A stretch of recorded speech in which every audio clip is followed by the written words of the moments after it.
No? Okay. Standard rule with using Arudas.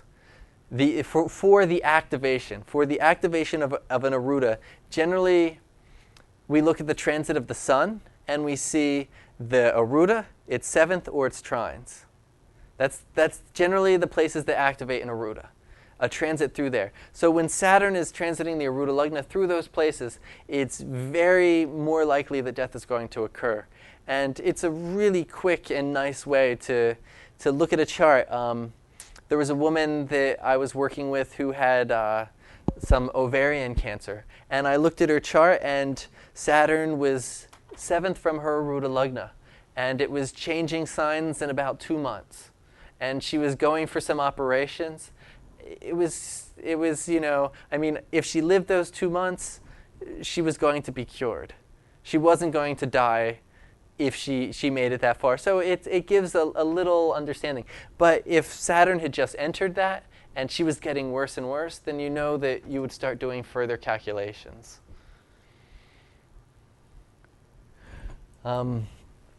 Okay. So now where we use the Mrityupada in timing death is we use the Mrityupada to time the month. There's various techniques for timing death. And since my lecture is on Mrityupada and not timing death, I'm going to focus on getting us to learn how to get the month of death. And everything I just said previously was just making sure you don't start predicting the month someone's going to die when they're not even going to die that year. Because it's... So the month of death is given based, and when I say month, what I mean is the Rashi Gochara, the transit of the sun through a sign. And now, when we get to this, we're going to be using the most malefic of the Mrityupada, or its seventh. So if there's 2 Mrityupadas, first we have to find out which one is the most malefic. Now, most people don't have 2 Mrityupadas, so that's not that big of a deal. So once we have the Mrityupada, we have to check whether it's malefic or whether its seventh is more malefic. It's the first rule. Which is more malefic?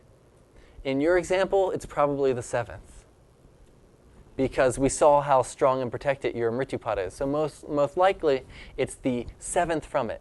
And then once we have the sign, the main Mrit sign, then it's a transit through the trines of that. One of those, so first we have, our first thing is to pick the A8 or its seventh, and then if we pick the A8, then it's the trines from the A8. If we pick the seventh, then it's the trines from the seventh house. So at first, that gives us, that would be, how many houses total that we have a choice of? That's 6 houses to begin with. And so we start with 6 houses that a person can die in. And then we chop that in half by picking whether it's the A8 or its seventh. And whichever one of those is stronger, then that gives us 3 houses that the death can happen, three signs that the death can happen in. And then we look at which one of those is the most malefic. Because the most malefic one will kill the person, will be the month that the sun transits, that the person will die. And so, why to look at this? I had my own experience recently where I was in India and my father was dying of lung cancer in America. And I was in the middle of school, studying Sanskrit and classes every day. And I was if my father died, it would take quite a few days to get home. I've had clients that are Indian Americans who are non-resident Indians living in America, and they have a sick parent. And they have a job here that they can't leave, not just in school, but if they go for too long, they'll be fired. And their mother's sick, they want to be there when the mother dies, maybe they're the oldest child, and they need to know approximately when the mother's going to die, because they need to, we don't always have the ability to make plans, but it makes life a lot nicer. And especially as busy as this world is, knowing the month of death, if needed, is very important. And you'll come across clients asking these kind of questions, and not just asking when they're going to die, but mostly when their relatives are going to die. And now, a word of caution. You have to really look at, why does the person want to know? Because if the person wants to know because they want an inheritance, if there's a negative intention involved, and you give them that information, then you share that karma. If the person is going to be able to have the blessing to be there when their mother passes and still not lose their job, you share that karma. You share that blessing of them being able to be present and share that experience and that crossing over, and to give their dying parent that and not lose their job. But at the same time, you can also incur some negative karma. So it's very important. I have one woman, an Indian woman living in Virginia, who's been emailing me for the last year. She wants to know when her mother's going to die, and it just hasn't felt right to even answer her email back. She has all these questions, but one of them is when her mother-in-law is going to die. And mother-in-law, yes. And so it's just, and she has her chart and her husband's chart, and she wants to know. And I don't know why she wants to know, but I just don't get a good feeling about it.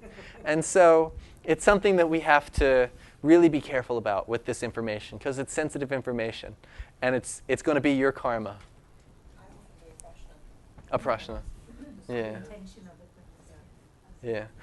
Many different ways. As I said, I haven't even had, the desire.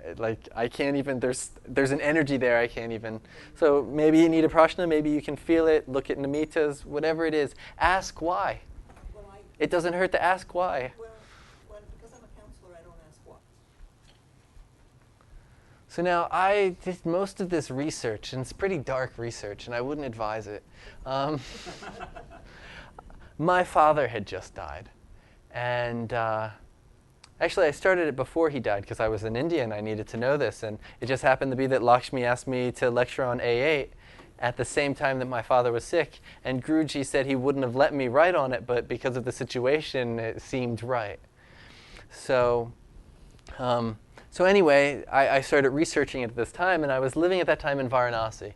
And if anybody knows about Varanasi, it's where there's every day going to class, I'd walk by the burning ghats, and there's bodies burning on the way to Sanskrit class every day. So it was the right place to do the work. But it's definitely a heavy energy. And I really wasn't even wanting to lecture on it, but it seems like it hasn't been too bad yet. But this is the chart of my father. And this is his birth chart, and this is his punya chart, his death chart. And I was able to fly in a week before he died, and was with him when he died, because of Jyotish. So looking at his birth chart, try not to read the writing, because anybody want to try and calculate when which sun Rashi transit he left his body in? The seventh from the Aruda Lagna were trines to it, you said, right? Not Aruda Lagna, Mrityupada. Oh, Mrityupada. Yeah. So Mrityapada is falling in the 5th house. And so our first thing is to look, is the 5th house or the 11th house more malefic? The fifth. Well, Rahu's more malefic than. Okay. Look at aspects as well. Excuse me. Rita, can you do that, the simple thing? Venus is in its own, so that's Uh-huh. 1 and 1. Do you go to the 10th from there then? Yeah. To get your root? Yep. Look at all the aspects. Look at Jupiter, look at Mercury, look at Atmakarika, all these things.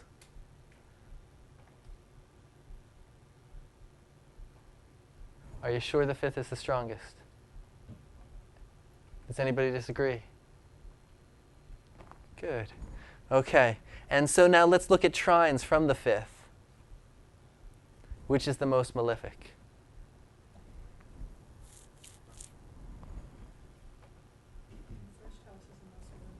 Yeah, why? Well, I mean the fifth house, Fifth house the 88 itself. is the most malefic. So